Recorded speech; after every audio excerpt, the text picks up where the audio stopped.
നമസ്കാരം, തേടേ ന്യൂസിലേക്ക് സ്വാഗതം. പ്രതികരണങ്ങൾ കൊണ്ട് ശ്രദ്ധേയമായ എമ്പുരാൻ സിനിമയിൽ മാറ്റങ്ങൾ വരാൻ പോവുകയാണ്. 17 ഭാഗങ്ങളിൽ മാറ്റം വരുത്തിക്കൊണ്ടാണ് എമ്പുരാൻ റീ റിലീസിംഗ് വ്യാഴാഴ്ച തിയേറ്ററുകളിൽ എത്തുന്നത്. വൻ രാഷ്ട്രീയ വിവാദങ്ങൾക്ക് വഴിതെളിയിച്ചിരിക്കുകയാണ്.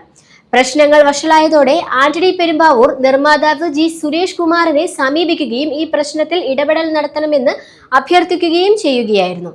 എന്നാൽ ഇപ്പോൾ ഇതിനോട് ശക്തമായി പ്രതികരിക്കുകയാണ് ചില വ്യക്തികൾ. പരസ്യമായി ആരും മുൻപിൽ വന്നിട്ടില്ല എങ്കിലും വ്യക്തിപരമായി ചില രംഗങ്ങളിൽ എല്ലാവർക്കും ബുദ്ധിമുട്ടുള്ളതായെന്നാണ് അറിയാൻ സാധിച്ചത്.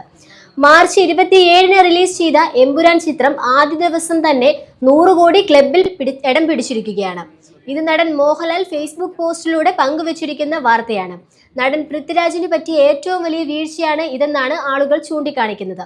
അതോടൊപ്പം ചോദ്യം വളരെ പ്രസക്തമാണെന്നും അതിനുള്ള മറുപടിയായി 17 ഭാഗങ്ങൾക്ക് മാറ്റം വരുത്താൻ പോവുകയാണെന്നും കണ്ടിട്ടില്ലാത്തവർ വന്ന് കാണണമെന്നും പൃഥ്വിരാജ് അറിയിച്ചു.